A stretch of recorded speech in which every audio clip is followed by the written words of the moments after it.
Today, award-winning writer, editor, and president of Contagious, Nick Parish, will discuss what creates richer, impactful experiences with Mike Rubenstein, VP of Integrated Operations at Holliday, Jamie Pallotco, co-founder of the Emblematic Group, and Mike Woods, founder and CCO of White Rabbit VR. Welcome. Hey, everybody. Yeah, if you thought the ultimate future manifestation of the last panel was Skynet and automated machines and Terminators, this will be just us drooling and up to an IV and wearing diapers in some sort of manufactured reality. So we're going to go in the other direction, but it'll be a lot of fun. Beyond the Headset is the title of the panel. We're going to talk, now that we kind of have this terra cognita of what is going on in VR, what the kind of strengths, weaknesses, opportunities, et cetera are. We're going to talk to three people that are working to do kind of similar but different types of experiences within these worlds and have a lot of experience under their belt in building these things, manufacturing them, bringing them to life, and then observing people as they actually go through and do them. And then we'll hopefully be able to get to a place where we can maybe think a little bit more about the initial directions that this art form has taken, both subsidized by brands and advertisers and brought to life by publishers or entertainment companies, and maybe a little bit of a sense check on how it's going and where we need to push and where it might go in the future without getting too overtly dystopian, unless that's what you guys want. So we'll leave some time at the end for questions. Keep your kind of brain stirring as to what you want to ask these guys so that we have a lot of ammunition there when we open it up to the floor. But briefly, I want to ask everybody to kind of introduce themselves, talk a little bit about what they're working on or what they've been working on, and then maybe say something that's their favorite recent VR experience. So we've got kind of a level set of what we think good looks like. My name is Nick Parish. I help run Contagious here in the US. We are a publisher and consultancy that helps inspire and helps companies achieve the top 1% of all creativity across kind of commercial creativity. My recent favorite VR experience, I played a game called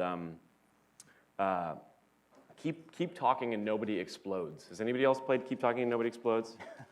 Okay, a couple of you. It's a great kind of partner game. One person has a binder, a physical binder of paperwork. The other person is in a VR headset. The person in the VR headset, the team has to defuse a bomb in a matter of a couple minutes. The person in the VR headset can see the bomb, which is extraordinarily complex. And the person to their right has to look through the instructions and figure out which wires to pull and which codes to press, et cetera, et cetera. VR is actually not integral to that, but it made it really fun because you're kind of in separate rooms. Also Jamie, the motto for this panel, right? is keep talking and nobody explodes, or somebody explodes. Maybe there's like an ejector seat that pushes us out of our VR world. Jamie, go ahead. So I'm a co-founder of Emblematic Group. I work with someone called Nani de la Peña, who was a real pioneer in this genre.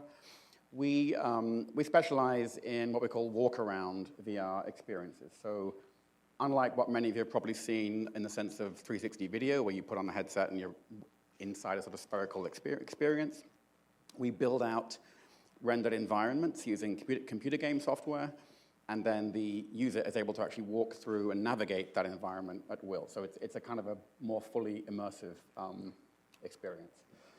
And I would say in terms of something I've seen recently made by someone else that I found inspiring, I'd probably go back to the Sundance Festival of this year, where there was a piece made by a group from the University of Zurich called Birdly, which is a very beyond the headset, fully immersive piece where you essentially sort of lie face down in a kind of hydraulic pneumatic platform, put on the headset, and you're flying over San Francisco, and you can sort of navigate how you fly using again these pneumatic controls of your hands and arms, and also one of the great beyond the headset experiences, which is also such a banal thing, but it makes a huge difference: a fan that blows. So you really feel like you're flying over the streets of San Francisco with the wind in your hair, and that was a pretty amazing experience. Awesome. To Jamie's left is Mr. Mike Woods. Mike? Hey, I'm Mike Woods. I spent 15 years working at a big visual effects studio on feature films and commercials, and ran a digital unit within that. And then about 3 years ago, the first development kit for this thing called an Oculus Rift turned up, and changed everything for all of us, and we decided to dedicate ourselves to nothing but VR straight away, and then that gave us the opportunity over the next 2.5 years at least, to make close to 15 to 20 big VR experiences for brands and agencies and individuals. So a lot of experience in making it, and then seeing a lot of opportunities as well, and making a lot of good stuff, and then also making a lot of bad stuff, and working out why the bad stuff was bad, and finding out the hard way that lots of things you may think would work brilliantly in a headset don't work at all, and that there is no language currently to explain how to do it correctly. So it's truly a brave new world. And then this summer I decided to go out on my own and start my own thing with a couple of others. Again, much like Jamie, based around more immersive, more walk around, more haptic, more true virtual version of reality. And then in terms of things that I've loved recently, I mean, working with the HTC Vive development kit. If you're a developer for the Vive, you get access to lots of other people's demos. Someone just uploaded a demo last week of mini golf. And I've got a golf club, and I've got my headset, and I'm lost for hours at a time, because it's completely real. Everything about playing the shots, looking where the ball's going, enjoying the course, teleporting to the next hole, playing the next hole, just gone. And then a similar demo is a thing called Fantastic Contraptions, which was a big iOS hit as a mobile game. They've made a VR version of that, which is just literally having to build a machine that can go about 20 feet and cross a line. And it's just maddening and brilliant, and you've got two hands, and you're building machines, and you start to think about the implications. I mean, it's easy to draw the line between VR and entertainment and gaming, but we've not even scratched the surface of other industries that it's useful for in terms of building and design and architecture and structure. It's endless, but they're my two favorites recently. Cool. And our other Mike? Yeah. So I'm Mike Rubenstein. I'm from Hill Holliday. We're a full-service ad agency based up in Boston. And I'm in sort of a subgroup of the integrated production department where we basically sort of get oh, it's not TV, it's something weird, you guys should go do this thing. And so that has fortunately included some VR work, as well as, sort of a handful of other more sort of, sort of spatially based projects and experiences. So, within VR, I think, we're mostly looking at it as like, here's a new medium. What's going on with this? Like, here's something that we not only need to learn as an agency and as, sort of as a general workforce, as a culture, but, I will probably be sort of the more cynical of the voices up here with regards to the difficulties we're seeing from that standpoint. Because you have to work with brands. Well, it's not just that, but it's, we're in a place with VR where there's not a great understanding of what it can do and what it can't do, particularly for the brands that we're working with, but as well as our own workforce. But also, there's a bit of fatigue that's come around VR from our end at this point. For, I would say, the past year or so, we saw a lot of, as Mike was saying, some really great and some really terrible VR just flooding the ad space. And at this point, I think some of the shine is worn off, and we have not yet seen development of an actual audience. And so for the brands that we're working for, it's very difficult to make a case for any sort of, highly distributed VR experience as being something financially viable for them. But then on the flip side, how do we sort of reassure them that it is something that is happening in a very cool way, and there are a lot of ways that we can explore doing it now, but there's a significant investment behind it if you want to do it and do it well. So I think we found ourselves in a very difficult spot at the moment where it's tremendously exciting and there's some really cool stuff going on, but trying to make it worth people's money at this point from an investment standpoint for our clients is a real challenge. And when it's something that is so new and so difficult, getting something like that to really gain some momentum internally at an agency that is, in its history pretty traditional, it's definitely tricky with regards to just putting on a good face and becoming experts in something that we see very few experts in the first place. So I'd say with regards to stuff that we are seeing that's really exciting, I think, I similarly am really fascinated by that, sort of the more physical experiences. I think the Project Tango that Google has just released. We got our hands on one of those, and with regards to sort of creating spaces in an environment that is reactive, whether that space actually exists or not, has been really cool to see. That's interesting. I want to kind of stay on the point that you made about kind of adjacencies within the agency skill set. Obviously, it seems like people that are great storytellers and filmmakers and people that are great visual effects artists and kind of world builders, I guess we could call them, would be naturals for kind of adapting to this medium. Not naturals, but maybe a little bit adjacent. Do you see that there are kind of obvious adjacencies within agency or marketing skill sets, or is that something that's kind of just foreign language at this point? I think it's hit and miss. I think we've got a lot of parallels that we can start to draw. I think particularly with an understanding of experience design, and when it comes to how do we want people to interact with a brand. And I think the exercise that we go through when exploring a VR project is very much the same sort of thing if we're doing any sort of primarily experiential digital kind of project. And I think that mindset in a lot of ways is very much the same. But once you get beyond the planning and into actual execution and thinking about how a production like this works, I think we get further and further away from where those commonalities probably exist. Right. Jamie, do you want to say something? From a creator's point of view, I think I would heartily second that. It's an entirely different skill set.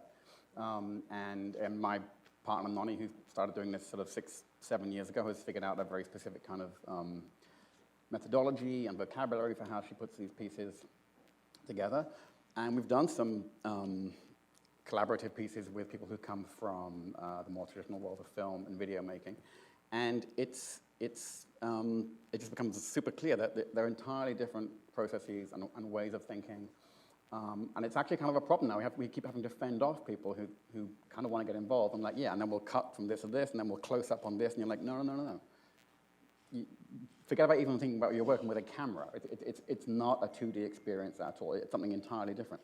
You're building it, thinking, we call them spatial narratives, right? You're thinking, it's really about you putting someone's body into a space and what happens in that space, given the fact that it's up to them what they decide to do in that space. So actually bringing in expertise from existing creative disciplines, we've mostly found to be counterproductive at this point.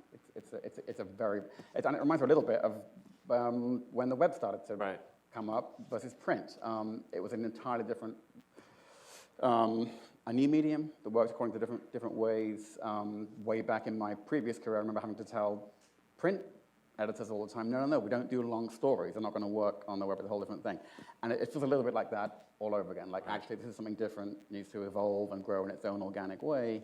Let's not suffocate it by bringing the weight of all this previous industry experience from somewhere else onto it. That's like a classic ad agency problem, right? Flexing the muscles that you kind of already have. Yeah. And it sounds like in this sense, the muscles are like filmic, right? They're like the filmic vocabulary, the way of creating production and producing filmic work.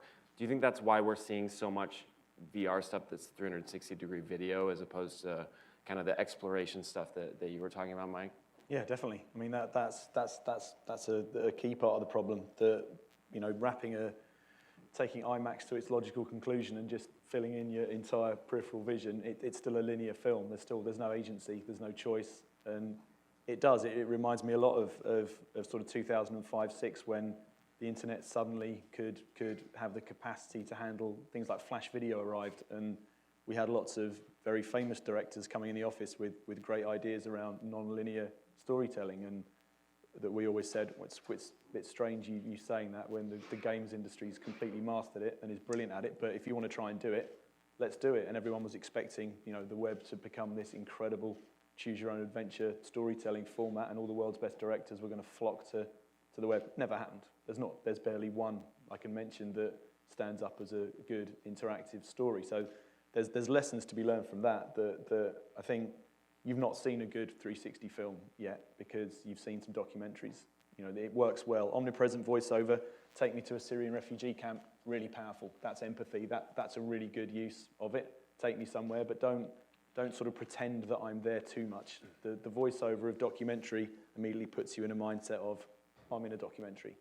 but experiments in trying to use classical narrative or mise-en-scène or anything else you'll learn at films, trying to do a cut. Cuts are horrible. To suddenly find yourself in a room where you don't know where you are is just alarming and unnatural and awkward and horrible. That's not a nice thing to do. You can't. There is no close-up. If you want to draw attention to someone's face, how do you do that? You have to use tricks like sound effects. That's weird. That doesn't really work either. So it's fraught with dangers all the way through. Hence, we haven't seen any good fictional narrative-based VR yet, and the jury's out on whether we ever actually will, and actually thinking about those two words and what they actually mean, a virtual version of reality, can only really be interactive.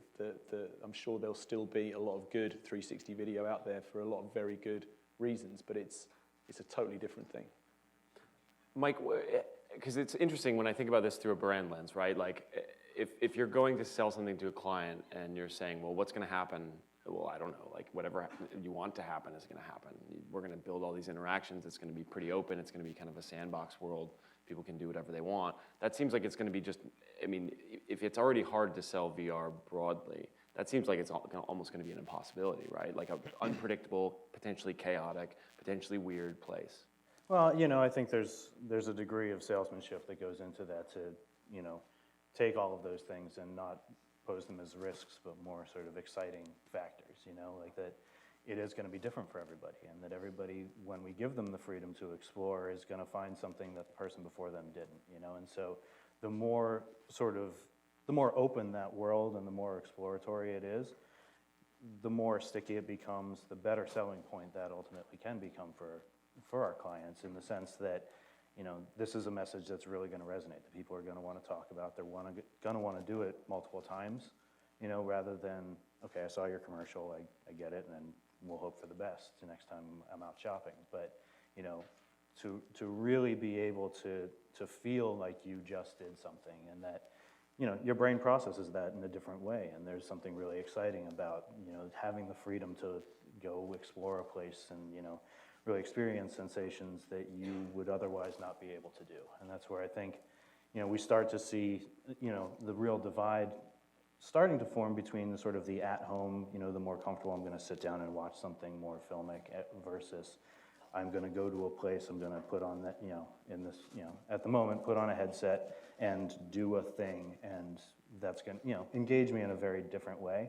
And I think it's two different ways of trying to sell something through. Are we trying to be more mass market about this, or is this a premium experience that maybe fewer number of people will get to experience, but those who do are going to be incredibly moved by what just happened? But you're right. Like, it definitely, in trying to sell something like that through, the more you want to sort of push it, the higher the level of risk, and the further you get from a vernacular that people really can understand and really sort of wrap their heads around in a way that makes them feel like this is safe for me, this is a good use of my budget. Jamie, what did you say? It's almost like it's a spectrum with a reach at this end and engagement at this end. And again, from my previous life, engagement was always like the magical thing that was the hardest thing to achieve. So I think, for example, about something else I saw at the same Sundance Festival that actually Mike and his team built when he was still at Frame Store, which was the Merrill experience, where you put on the headset and you were in the Dolomites and walking along this mountain path, and the wind was blowing, and it was amazing. It was an intense, visceral, kind of powerful experience. There were lines and lines and lines of people waiting up to do it. Everyone who came out was blown away. I look back to that, and I don't think, I saw, a branded advertising piece. I'm like, wow, I had an incredible experience, and I really felt like I was on the precipice of a mountain. If I took one more step, I would fall over and die. So I think the power for engagement is just incontrovertible, and there will be a way to monetize that. There just has to be, because it's just so strong. Go back to the other end of the spectrum with what the New York Times did last weekend. Much less immersive, much simpler, much more low tech, solution. But people, I forget what the exact number was, but the Times came through how long people spent experience. 14.7 minutes was the average time. If I find someone used to working in digital media, that's an incredible number. Like, people were really, really, really into it. And all of the comments on the App Store, apart from little minor quibbles about it didn't fold up right, and my phone kept slipping. But fantastically strong. Like, now I've seen this, I'm craving more, everyone's gonna have to start doing this. So, we're so far away from it being there yet. We really are so early in this industry, but it is gonna get there. And my final caveat on that is, and sounds like a slightly backwards way of doing it, but we're in talks with a major luxury client right now for a very full immersive piece. But they also want a version that you can experience on a 2D browser, and we can do that. It's a bit more sort of logistical work on the back end, but that's the way they can do it. Anyone who would be able to see a piece of web video would be able to see this and have some degree of interactivity just using a mouse or a scratch pad. But there will also be the full high-end version for those who want to get really engaged. And sorry, not to go on too long, it's not the Republican debate, is it? Are we allowed to sort of have split? I have no. The other way we're... Certainly not in terms of level of intelligence, but... No, we've got a ways to go. But the other way where it really comes into its own is at events. And in an industry where, and I see all the old media companies I used to work for putting more resources and time and effort into events. It's a growing part of the overall business. This is something that really is a great thing to have in an event, right? You've got a client and you've built an incredible immersive walk-around piece where they can, feel like they're underwater and like swimming with the dolphins, whatever it is. It's a strong thing, and it works in a concrete physical space like that. So right. That's good. I want to kind of keep going back to that kind of idea of how far can we push these boundaries. Mike, could you die in the Merrill thing? Could you step off the cliff and plummet to your death? No. No. Because it was a big branded piece and that wouldn't have gone down so well. But when we did Game of Thrones, of course, you die because all men must. Right. With Game of Thrones. So it's we threw you off a cliff and you got attacked by wildlings, and it's, there are very obvious early tropes that just work. Vertigo is one very powerful thing that just works. So there are lots of great sort of buckets to hit. But yeah, I mean, there's a really odd thing about human brains where we did another test with the same Game of Thrones project where we just built an entire walk. It's the first time the Merrill experience, we just brought in a full professional motion capture studio into a space, tracked the headset and tracked you, and just allowed you just to sort of move around and walk around, which is an unbelievably powerful thing to be able to do. But we just put a cliff edge, and 19 out of 20 people would literally sort of crawl towards the cliff edge and just about be managed to, some people would go down on all fours and just sort of look over, and 1 in every 20 people, some guy will just put their headset on, start laughing, and just run off the edge of the cliff. I want to hang out with that guy. Just extreme, like running jumps, and also it's really weird how some people's brains just don't. But then I guess that's real life. People like to jump out of planes, don't they? But probably only 1 in 20 people do. Interesting. Yeah. When we talked earlier, we talked a lot about kind of user feedback. And that's interesting and important because we've only ever had this small subset of individuals who have typically been in a special occasion at like an event or in sort of some sort of kiosk or something like that have actually tried this. Two-part question, and I'd like to hear each of your perspectives on this. How do we learn from what they're doing about what we should be doing more of? And then how do we then kind of take that and share it amongst ourselves? And then what directions do you think that will push us in based on what you might have already observed? Mike. Yeah, I think I'll sort of defer on the more sort of, in the creation of a VR experience, sort of what we see, because I think the Merrill project, which Mike and I worked on together, probably taught us very different things in that realm. And, on sort of the non-VR, the VR peripheral side, I think, one thing it teaches us a lot about is sort of what's the appetite for this sort of thing and how do you manage that when you're actually there in the space. So with that project in particular, we had one installation running and we had people waiting for days. And it was the sort of thing where, from our standpoint, going back to what I was saying earlier about experience planning and how important that is when we get into there, there were a lot of limiting factors, mostly with regards to budget, that kept us, with this single unit in action at any time. But you know, it really puts the pressure on you to figure out what do you do with these people while they're waiting to maintain their attention and not pull them too far away from the mindset that you want them to be in when they actually start participating. So, you know, how do you decorate the space around it? What kind of amenities do you provide? You know, knowing that there's going to be a tremendous appetite for a really premium experience. So for us, you know, while we learned a lot about, you know, what was going on for people within the headset through R&D and, you know, before we actually launched it, just as much in my mind as, you know, the actual creation of the VR experience is the creation of, you know, that setting that it's going to take place in. Does it feel right? Does it feel like a natural transition when you move from standing in line to putting on the headset? Are you ready for it because you've been waiting a really long time?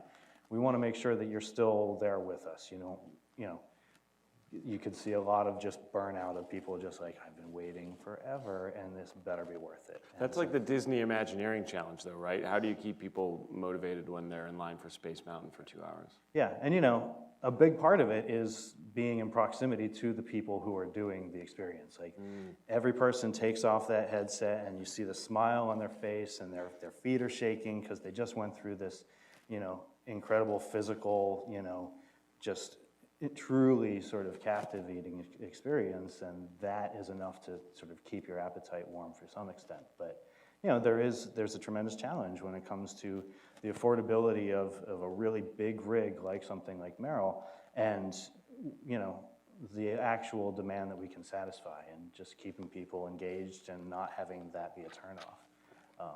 You know, again, I would definitely turn it over to you to talk about like some of the R&D stuff, and we're seeing like, you know, just to kind of like feed you one, we removed a plank from this bridge, and it was just, you know, you're walking down a flat surface, and it is a fake thing that you're seeing, but the second one slat from this rope bridge was missing, I think almost everybody takes a giant step over, and that was just something we saw start to happen along the way. You know, these guys, when we were working with Mike and his team on the Merrill project, you know, just this tiny little tweak that you do within the, you know, the virtual environment as you're testing things that just triggers an amazing reaction. I think it was stuff like that was fascinating.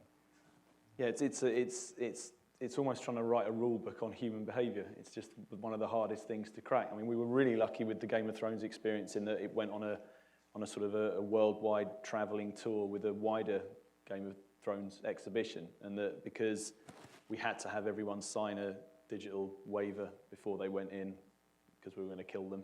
You know, and it can be sort of physically challenging as well. So, but we've collected since that's traveled the world, we've collected over 250,000 signatures. So, you know, that's in terms of sort of reach, it's an incredible amount of people have seen that now. But the really valuable thing for us as the people making it was that we had a chance to premiere it at different places before we arrived in front of the world's press at South by Southwest 2 years ago, where just watching people, you know, 2,000 people a day could go through because we built 5 elevators, and watching people do it is just where you learn everything. So we, much like Jamie saying that Nonnie's inventing her own lexicon to sit around all this stuff, we were having to do the same. So we'd have this thing that, I mean, because things are 3D as well, it's even more complicated, but I remember when Framestore were working on Avatar with James Cameron, that James Cameron was inventing this thing that he called a depth script, which sat above the script.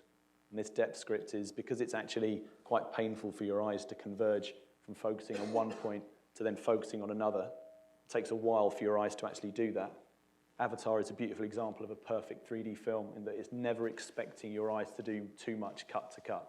Really clever extra script to add in, which is a big creative change, that there's far fewer cuts in Avatar than any other blockbuster ever made, just because of that exact point of not wanting to overwork your eyes. Hence, post-Avatar, when everyone started post-processing their 3D, people come out of the cinema feeling sick with headaches, saying, I don't like 3D. You know, that's because it wasn't done correctly. So only with this depth script, it's now something that we call a Q script, which sits above that, which is what do we employ to make sure people are looking in the right way when we want to show them something important. So, for example, in Game of Thrones, you're in Castle Black, you get into the winch elevator, you go 700 feet up in the air, you've got the amazing views of the south side of the wall, Castle Black, scenery as you're going up. When you get to the top, the door opens behind you and you're going to walk out over the wall. Well, how do you get people to turn around when that door opens?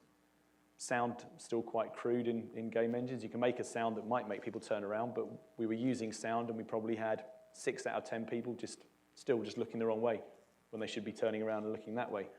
So wind machines, brought in a wind machine. So when that door opens behind and a gust of wind hits someone in the small of the back really hard, everyone turns around immediately. So it's, what have we learned there? What sort of language is that? What do you call that? Well, that's what we call our cue script. So it's just this other script that sits above the script that is only really learnable by putting people through and iterating and iterating and iterating. And it's as Jamie said at the beginning, is that none of us profess to be experts at this yet. This is every single project we do. All we can say to the clients at the beginning when they sit down is, this won't be anything like you expect it to be when it's finished, which is exactly what happened with you guys, and that takes some brave clients. Absolutely. Jamie, what do you think? So I have two diametrically opposed examples of I guess, how we've learned and built on seeing people run through our stuff. And we put, I guess, at this point, nowhere near as many as, but probably tens of thousands of people have seen Sundance, Tribeca, World Economic Forum, Moscow Museum of Modern Art. It's been mostly sort of more kind of cultural institution places. Because most of what we do is essentially news and nonfiction. The branding part is probably 20% of our overall resources. And I think the very first piece we made, which started in 2009, was about it was part of a larger effort at USC where Nonny was based to do a documentary project about basically homelessness and hunger in California. And she sent someone, an audio engineer, to a food bank in downtown LA just to get the sounds of what it sounded like to be in this line. And while the person was there, coincidentally, someone in the line had a seizure. They were diabetic. They didn't get their food in time. The whole thing was kind of overwhelmed and collapsed on the ground. Big drama, ambulance arrived. So she realized she had this kind of audio soundtrack to a real event that was very kind of powerful and moving and kind of tragic. I mean, he didn't die, but... and she used that, essentially, to build pretty much the first ever VR documentary, and she animated it using what was, at that point, really pretty crude human animations, again, from a very early video game platform. And submitted to Sundance. It got into Sundance in 2012. And the reactions were, I guess the concern was, are people going to respond to this? Because these are obviously not real human figures. They are kind of like fairly roughly drawn video game characters. And the response was overwhelming. People came out crying, and I would say 75% of people who went through it got down on their knees to try and help the guy who was down on the ground. That's the level of sort of conviction that you have that you're really immersed in this other reality. So I think one takeaway from that was the importance of sound. And the tools now for sound are getting just incredible. Binaural spatial audio, and the sort of you're in a room, and as you go that way, this sounds further away, and that sounds closer. So we've actually pushed that in a couple of ways. One was to say, actually we could make one of these pieces for much, much less and spend much less on creating the environment as long as the sound is accurate. And we've done pieces based on, we have a piece about the night that Trayvon Martin was shot, where the audio is the actual 911 calls to the police, first from George Zimmerman, from inside his SUV, and then from various people in the Twin Lakes condo complex who call into the cops saying, hey, there's some scuffling going on, we've heard shots. And the takeaway has been that, and then this piece is incredibly moving. Again, people come out of this one crying, and the scene itself is pretty basically rendered, but knowing that it's the actual real audio and treating it in a certain way so that it does immerse you is huge. Like I said, the diametric crazy opposite to that is, on the branding side, we did a piece last year for Standard Chartered Bank. Every September, they take their top clients to Singapore for the Grand Prix. So they asked us in 2014 to recreate the pit stop of the Grand Prix, or they asked us to do something. This was our suggestion. So we recreated the pit stop where the guys come in and change the wheel on a car, and then you can get in the car and drive the track. And it was a huge hit, lines out the door throughout the entire course of the race. They asked us back this year, and from having seen things like Birdley and things like Game of Thrones, we just built in more physical, pneumatic, haptic feedback stuff. So now we have a car with hydraulic force back pedals, so as you accelerate and brake, you feel the response. And I just keep coming back, the fan, the power of the fan, it's amazing. You stick a fan in front, and as you speed up, it gets stronger, and you get the wind in your face. So, simple but effective. This one simple trick will improve your VR production. Put a fan. That's true. Awesome. We got some minutes for questions, and there are mics. Where are the mics? There's a mic here, and we have a mic there. So, do you want to start off? You're right in my field of view. Yeah, curious on your thoughts. If in our near future the headset will be gone and virtual reality will be possible without actually have a headset on your head.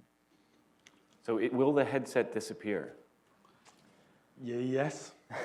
Yeah, I mean, HoloLens to a certain extent, but Magic Leap to a much bigger extent are already proving that you can augment the space around you without needing a screen of any kind, and that's exciting and frightening, and yeah, I mean, that absolutely. I mean, we were talking before we came on about just how insanely quick we've gone from the first Oculus prototype from 2012-13 through to what they're about to release next year alongside Sony and Valve, and it's staggering how much better everything is already. And I can only imagine what it will be like in 5 years. Certainly in terms of form factor and comfort and all the things that currently you are aware you're wearing something on your head. There's no getting away from that. But the new Oculus, particularly the consumer version that comes out next year, is incredibly light, really comfortable. It's getting to that point already. But yeah, I mean, you would look also to the key AR players to think about other ways that you can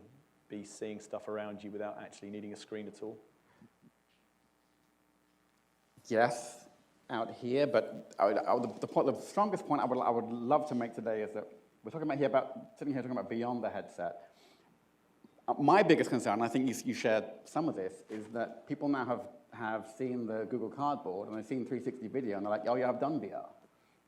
So yes, we may eventually be able to do away with the headset, but those things are hitting them. 3 major pieces of hardware hitting the market next year are going to be game changers. I mean, it's such an incredibly different experience from the Cardboard or even from the Gear VR. So I don't think we've even begun to explore what the headset can really do, I guess is my opinion. Also, once you get those nano machine-like sensation deadeners and enhancers on there, you won't even notice the headset. Right. It'll be great. And the fan. And the fan. Back here. A similar nerdy question, but a little bit more short term. I'm curious if you pause it for a second that making 360 video a little bit more interactive, even if it will always stop short of the point of immersion with headset. that could be, if we're able to do that, that could be the rising tide that that helps VR in general in terms of scale and reach and things like that. What perspective do you guys have in terms of the ways that that's possible? For example, introducing things like gaze-based navigation into 360 video and being able to deliver that outside of an app, like with WebGL or something else. I'm curious to hear your guys' thoughts on that. Good question. Yeah, there will be gaze-based, eye-tracked mobile phone headsets here within a year. So I mean, immediately, not feeling like you're needing to, obviously the thing about using the phone headsets is that you can use your voice as well, that we could perhaps do voice command stuff. I mean, there's lots of ways to make video more interactive. But again, it falls back to what we were saying earlier about how people saw the web originally, that again, you were using a mouse, or you can even use eye detection with the web as well. But the eye tracking stuff's really interesting because, it's going to ask a lot of you in terms of the rules of doing it, but if you start to be consciously aware that where you're looking is determining what happens next, that could be really effective. And again, it's that sort of, as Jamie was saying, this sort of meeting in the middle where we don't want the people that bought the New York Times this weekend to think that's virtual reality, because it's not. We want people to see the bigger headsets too, but we're also aware it's a great way to get 1 million people suddenly aware of, wow, this is pretty amazing, and it's all working with the thing that I'm carrying around in my pocket all day, every day. Hence, Oculus wanted to get involved with Samsung and make the Gear VR. Of course they did. It's a perfect sort of entry level. But there's way more sophistication coming with the mobile headsets to make it interesting experiences, even if they are ultimately just linear video. Who else has a question? Back there? I saw some hands over there. Don't act like your question was answered. I'm sure it's still relevant. Here we are, back there.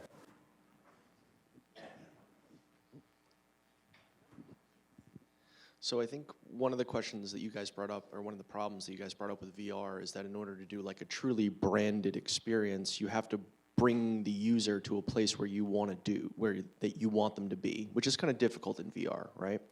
So I guess my question is, do you see VR kind of going in a slightly different direction in that it's going to kind of take over the internet in the same way that, like, we talked a lot about science fiction at this convention, something like, you know, the Oasis in Ready Player One, or Snow Crash's Metaverse, where you're kind of walking through an experience and then you're seeing the brands kind of as virtual storefronts.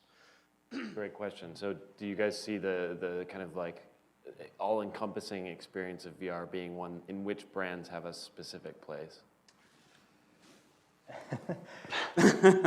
I think at some point, you know, the more commonplace that it becomes and the more that it is just there as an accepted medium, then absolutely, you know, I think it's sort of, you know, there's this sort of, it's not going to replace anything, at least near term, I wouldn't think. It's a new platform for us to explore. It's a new medium for us to be working in.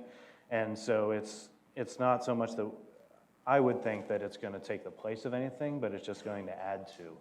And so in as much as, you know, brands want a place on television, on the internet, they're going to want a place in VR in some capacity.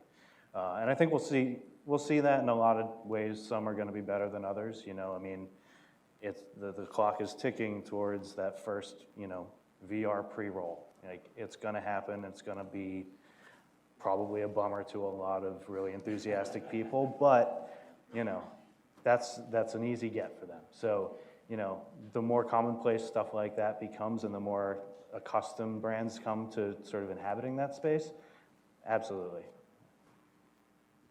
I think we're going into the metaverse. I really do. I think we're going to get to a phase where whether you need the headset or not, you're going to put the headset on for a certain amount of time every day. And in a way, it's like a second coming of Second Life, except this time it really works and you really feel like you're there. We're all going to be, you know, jointly plugging into this shared alternative space. You can really do it. Alt Space already does it, where you can meet up with your buddies and watch the game together in this kind of shared space. It's coming. It's a whole new way of behavior. It's incredibly powerful. It's incredibly immersive. I think it's going to really shift the way that we live and work. I think it's going to have to go beyond pre-roll. It's going to be like in the same way that how do brands talk to us in the real universe, how do they talk to us inside this other universe that we're going to be spending a lot of shared time in together. So it's going to be interesting how it's always been a weird relationship between media companies and the games industry. That's always been a weird thing that it's never been sort of truly cracked. There's been some great, remember the Burger King games were amazing and a really brave thing for a brand and agency to do, and they obviously got very heralded for doing it. That was an exciting time. But then in terms of just how big, I don't think it's difficult for the advertising and film worlds to comprehend the scale of success of Call of Duty or Grand Theft Auto or stuff. I mean, where are the marketing opportunities around things like that? I mean, that's where it's heading. If you're giving someone pure choice of where they go and what they explore, no different to games on a 2D screen. So it's what are the opportunities there already? What have we learned from the games industry? Cool. One more question. I was going to ask about VR and education. It's so poised to be a great education tool, but as you pointed out, we've got a choice to make as to whether we want it to be mass market or a premium experience. Do you have a vision for how we can sort of, what is that path to getting it to be mass market, to getting it into the hands of people who could use it as an education tool? I mean, I think, what we're seeing, particularly with 360 video now going back to, I think the cardboard examples, like when we think of education, I think the first thing is scale. Like what is going to be the easiest avenue to get into a lot of people's hands quickly, and cheaply.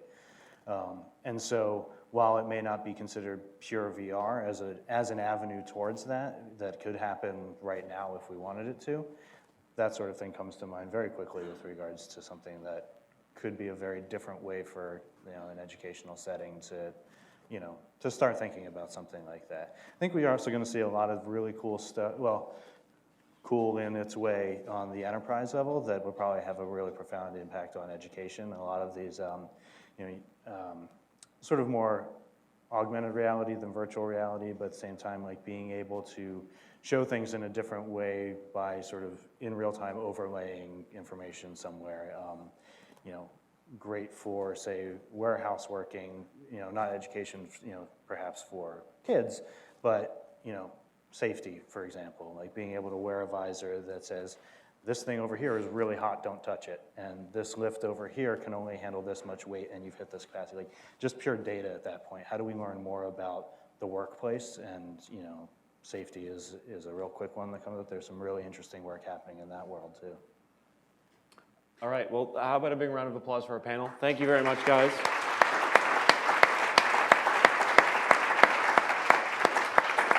See you in cyberspace. Yeah.